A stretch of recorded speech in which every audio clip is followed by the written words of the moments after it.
The heavy wooden doors of the courtroom shut with a dull thud, sealing the tension inside.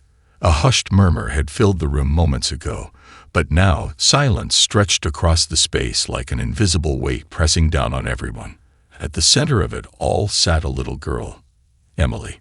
She was just 10 years old, far too young to be in a place like this. Her feet barely touched the floor as she sat in the witness stand, her hands gripping the edge of her seat. Her brown eyes darted around nervously, never settling on one person for too long. It was as if she wanted to disappear into the oversized chair, to vanish from the prying eyes that were all focused on her. Across the room, her father sat with an air of complete confidence. Dressed in a sleek charcoal suit, he leaned back in his chair, one arm draped over the backrest, as if he had already won. His lawyer, a man with sharp features and an even sharper tongue, sat beside him, flipping through papers with a smirk. On the other side of the courtroom, Emily's mother sat rigidly, her fingers intertwined so tightly that her knuckles turned white. Her eyes never left her daughter, filled with a mixture of worry and silent pleading. The judge, a seasoned man with graying hair and deep lines etched into his face, studied Emily with an unreadable expression. He had seen countless cases in his career, but something about this one felt different. He had read the reports. A routine custody battle, at least on paper. The father had presented himself as a loving, stable parent, while the mother struggled emotionally after a difficult divorce. The decision should have been simple. And yet, as the judge observed the small girl in front of him, he couldn't shake the feeling that something wasn't right. He cleared his throat. "Emily," he said, his voice gentle but firm, "do you understand why you're here today?" The girl gave a barely perceptible nod, her fingers tightening around the sleeve of her sweater. But she didn't speak. The father's lawyer adjusted his tie and leaned forward. "Your Honor, if I may, Emily is a child. She doesn't fully grasp the complexity of this case. That's why we must rely on the facts, not emotions." A flicker of something crossed Emily's face. Fear, anger. It was gone too quickly to tell. But one thing was clear. She wasn't just quiet. She was afraid. And beside her, a golden retriever named Max sat still, his eyes alert. He wasn't just a pet. He was her service dog. And he already knew the truth. The judge waited patiently, his gaze steady as he studied the small girl before him. Emily sat frozen in the witness stand, her fingers gripping the hem of her sweater so tightly that her knuckles turned pale. The courtroom, filled with lawyers, clerks, and curious spectators, felt too large, too overwhelming for someone so small. Emily's silence stretched longer than anyone expected. A murmur rippled through the courtroom, a few exchanged glances between the legal teams. Her father's lawyer, a tall man with slicked back hair, let out a soft chuckle and straightened his tie before addressing the judge. "Your Honor, with all due respect, it's clear the child is uncomfortable. But that's to be expected in a setting like this. If she won't speak, then we must assume she is incapable of making an informed decision regarding custody." Emily flinched ever so slightly.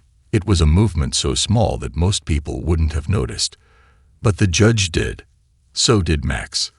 The golden retriever, lying by Emily's feet, lifted his head ever so slightly, his deep brown eyes scanning her face.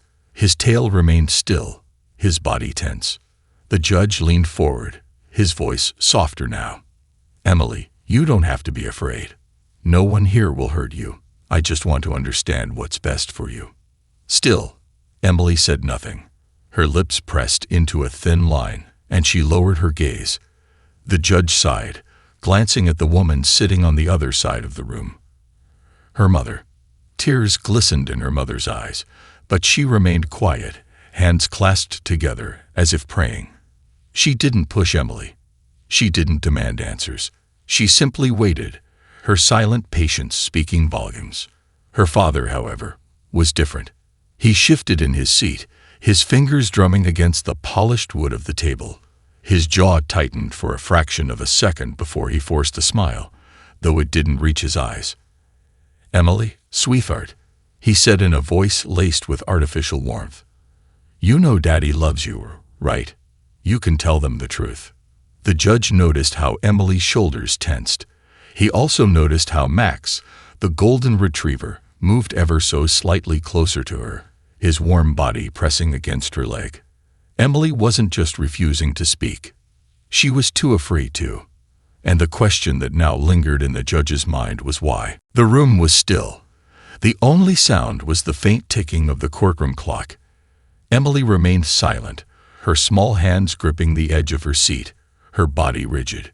The judge had seen hesitation before. Uncertainty, confusion. But this was something different. She wasn't unsure of what to say. She was terrified to say it. Beside her, Max remained completely still, but his gaze never left her face. He wasn't just sitting with her. He was watching, waiting. His golden fur gleamed under the courtroom lights, but his body language was clear to anyone who knew how to read it. This wasn't the relaxed posture of a dog at ease. His muscles were tense, his ears slightly perked. He was on alert. The judge leaned forward. "Emily, would you like to answer any questions?" Emily lowered her gaze and gave the faintest shake of her head. Her father's lawyer let out a dramatic sigh. "Your Honor, this is pointless. The child refuses to speak, and that alone tells us she is incapable of making this decision. We can't let a custody case be determined by a child's silence." The judge didn't respond right away. He was watching something else. The way Emily's fingers twitched as the lawyer spoke. The way Max, without a command, leaned in ever so slightly toward her. The way her shoulders rose, as if bracing for something unseen. The judge had handled cases before where children were too afraid to testify. But what struck him wasn't just Emily's silence. It was Max's behavior. Service dogs didn't just react for no reason. They were trained to respond to distress, to anxiety, to fear. And right now, Max wasn't just providing comfort. He was protecting her. The judge cleared his throat. "Emily, may I ask something different?" He paused, choosing his words carefully. "Does Max help you feel safe?" Emily hesitated, then gave the smallest nod. "And does Max know when something is wrong?" Again, a nod. This time, slightly quicker. The father's lawyer let out a small laugh, shaking his head. "Your Honor, what are we doing here? Are we going to let a dog determine the outcome of this case? This is ridiculous." But the judge wasn't listening to him anymore. His attention was on Emily. More importantly, it was on Max. Something was happening here. Something no one had expected. And the judge had a feeling this case was about to take a turn no one in the room was prepared for. The tension in the courtroom thickened. The father's lawyer was still shaking his head, chuckling under his breath, as if the entire situation was beneath him. But the judge wasn't paying him any attention anymore. His focus remained on Emily. And on Max. The golden retriever hadn't moved from his position at her side, but his posture was different now. He wasn't just sitting, he was watching, waiting. His deep brown eyes locked onto Emily, as if he could hear every unspoken word she was too afraid to say. Emily's fingers twitched again. Then she moved. It was so small, so quick, that most people missed it. Her hand, hidden beneath the desk, tapped Max's paw. Twice. Max reacted immediately. His body stiffened, his tail went rigid, and he pressed himself firmly against her leg. His gaze snapped toward Emily's father. The judge saw it. He wasn't the only one. Emily's mother let out a quiet gasp, covering her mouth with her hands. The father's lawyer, oblivious to what had just happened, scoffed. "Your Honor, this is absurd. We cannot allow a custody case to be influenced by a dog's behavior." But the father, he looked nervous. His confident smirk faltered for the first time that day. His fingers, which had been tapping absent-mindedly on the desk, suddenly stopped. His eyes darted between Emily and Max, his jaw tightening ever so slightly. The judge, still calm, turned back to the little girl. "Emily," he said gently, "did you just tell Max something?" Emily's lips parted slightly. For a moment, it looked like she might answer. But then, fear flickered across her face, and she shut her mouth again. She didn't need to speak. Max had already answered for her. The golden retriever, still stiff, let out the softest whine, a sound so subtle that it was barely audible. His ears twitched. His body tensed. The judge took a slow breath. He had seen service dogs in court before. He had seen them comfort children, provide emotional support. But this wasn't comfort. This was alertness. The judge turned to the expert witness, a woman who had been sitting quietly in the back, observing. Ms. Reynolds, as a certified service dog trainer, can you explain what we just saw? The woman stood, her expression serious. She glanced at Emily, then at Max. Yes, Your Honor, she said. What we just saw was a silent distress signal. The courtroom erupted. Emily's father went pale, and in that moment, everything changed. The courtroom erupted into murmurs, the quiet tension replaced by a wave of whispered conversations. The judge lifted a hand, signaling for silence, but his own mind was racing. He had suspected something was off, but now he had undeniable proof. Emily was trying to communicate without words, and Max had understood her perfectly. Emily's father shifted in his seat, his fingers tightening into fists. His confident mask was slipping, his jaw locked in irritation. Your Honor, he said, forcing a chuckle, this is ridiculous. Are we seriously going to take cues from an animal? This is nothing but theatrics. But the judge wasn't looking at him anymore. He turned to Ms. Reynolds, the service dog expert, whose expression remained serious. Ms. Reynolds, the judge said, his voice steady, explain exactly what you mean by a silent distress signal. Ms. Reynolds glanced at Emily with gentle eyes before addressing the court. Service dogs are trained to respond to nonverbal commands, especially for individuals who struggle to express themselves. The tap Emily gave Max, it wasn't random. That was a deliberate cue. And Max's reaction tells us one thing. She paused, letting the weight of her words settle over the room. She is scared of her father. Emily's father shot up from his seat. That is outrageous. His voice was louder now, his tone edged with panic. This is a manipulation. My daughter has been coached, and now we're putting our faith in a dog. Max let out a low, almost inaudible growl. The judge's eyes flickered toward the golden retriever, whose entire body remained pressed against Emily. The dog wasn't just responding to his owner. He was watching the father. The judge exhaled slowly, then turned back to the expert. What do you make of the dog's continued alertness?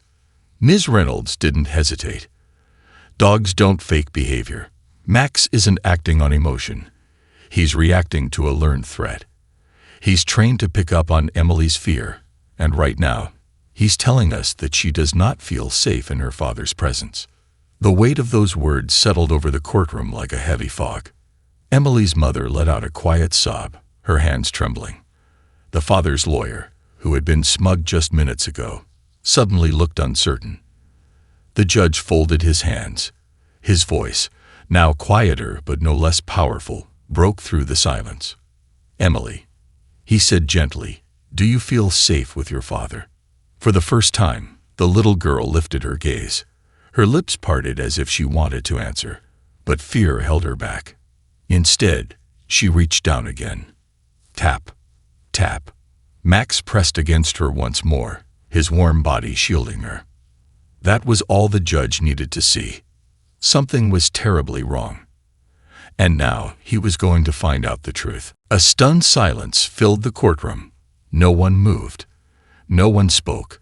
The judge's gaze remained on Emily, who sat frozen in her chair, her small hand still resting on Max's fur. The father's lawyer shifted uncomfortably. Your Honor, this is highly unorthodox. We cannot allow an animal's response to determine the outcome of a legal proceeding. His voice was confident, but there was an edge of unease beneath it. Even he could see the shift in the room. The judge leaned forward, his hands clasped together. Ms. Reynolds, If a service dog is trained to detect distress, is it possible that Emily is reacting to past trauma rather than just nervousness about being here? Ms. Reynolds nodded. Yes, Your Honor. Service dogs don't react based on ordinary emotions. They are trained to pick up on specific cues: fear, anxiety, and even past abuse. Max's body language suggests he's not just offering comfort, he's reacting to a perceived threat.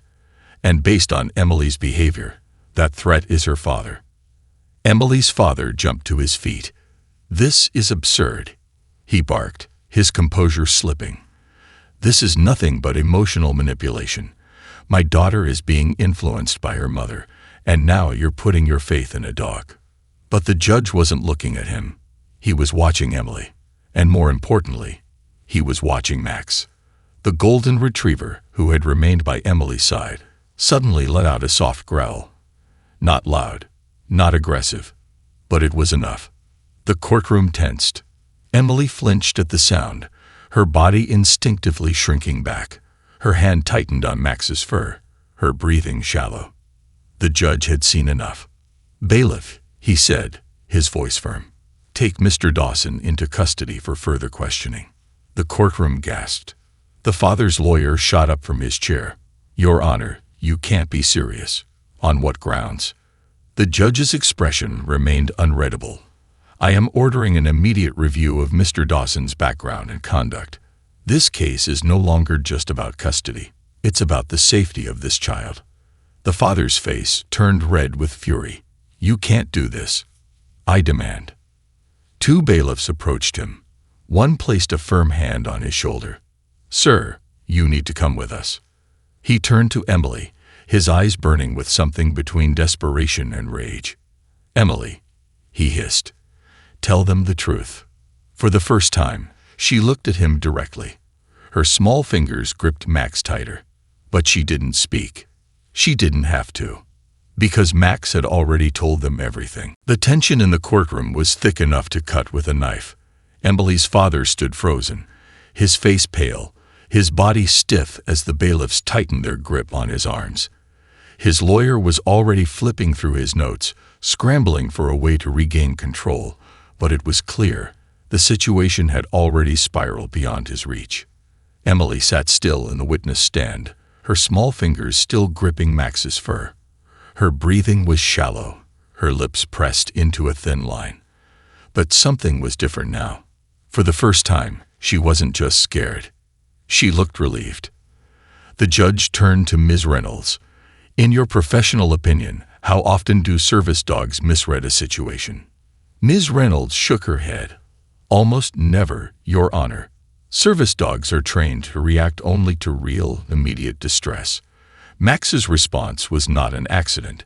He wasn't just comforting Emily, he was protecting her. Emily's mother let out a quiet sob, covering her mouth with her hands. The courtroom murmurs grew louder as people exchanged glances, piecing the puzzle together. Then, in the silence, something unexpected happened. Emily spoke. I don't want to go with him. Her voice was small, barely above a whisper, but it cut through the air like a sharp blade. Every head turned. Even the bailiffs paused. The father's face twisted into a forced smile. Sweetheart, you're just confused. Emily flinched. Max growled again, louder this time. No, she said, her voice stronger now. I'm not confused. The judge leaned forward, his expression kind but serious. Emily, do you feel safe with your father? Emily's hands curled into fists. Her eyes, filled with unused tears, met the judge's. And finally, she told the truth. No, I never feel safe with him. The room went completely silent. Emily's father tried to pull away from the bailiffs, his face twisted with anger. This is manipulation. She's been brainwashed by her mother. I am her father, and I. The judge raised a hand. That's enough. His voice was cold, now firm. Unshakable. He turned back to Emily. You're very brave for speaking up. Emily swallowed hard. Then, she did something no one expected. She reached down and hugged Max. The golden retriever let out a soft breath, his body finally relaxing. Because for the first time since she walked into that courtroom, Emily wasn't afraid anymore. A heavy silence filled the courtroom. Emily's words hung in the air, undeniable and unshakable. Her small frame still trembled, but there was no mistaking it. She had found her voice. Her father's face turned red with frustration. He jerked against the bailiff's grip, but they held him firm. His lawyer had gone completely silent, his earlier confidence gone. The judge exhaled slowly, then turned to the court reporter. Let the record show that the minor child has stated, under her own will, that she does not feel safe with her father. His voice carried the weight of finality. Emily's mother let out a quiet sob, her hands clasped over her heart. Relief flooded her face, but she remained seated, waiting for the official ruling. The judge straightened in his chair. Effective immediately, full custody is awarded to the mother. Any visitation rights will be suspended pending further investigation. The courtroom erupted into a mixture of gasps and murmurs. The father's lawyer stood abruptly. Your Honor, this is a grave overstep. The judge silenced him with a single look. This is not a debate. He gestured toward the bailiffs. Escort Mr. Dawson out of the courtroom. He will be placed under investigation based on the evidence presented today. Emily's father turned toward her one last time, his eyes dark with anger. Emily, you don't understand what you've done, he hissed. But Emily didn't look at him. She stayed close to Max, one hand still resting on his golden fur. She wasn't afraid anymore. The bailiffs led her father away, his protests growing quieter as the doors shut behind him. The moment he was gone, Emily's mother rushed to her side. She knelt beside her, her eyes filled with tears. Oh, sweetheart, she whispered, pulling Emily into a gentle embrace. Emily hesitated for only a moment before leaning into her mother's arms. The judge gave a small nod. Court is adjourned. The sound of the gavel striking the bench echoed through the room. It was over. Emily had won. As people began to shuffle out of the courtroom, Ms. Reynolds approached the small girl. You were incredibly brave today, she said with a warm smile. Emily looked up at her, then down at Max. The golden retriever gazed back at her with soft, knowing eyes. He helped me, Emily murmured, running her fingers through his fur. Ms. Reynolds nodded. Yes, he did. Emily took a deep breath, then did something she hadn't done in a long time. She smiled. Because now, for the first time in years, she was finally safe.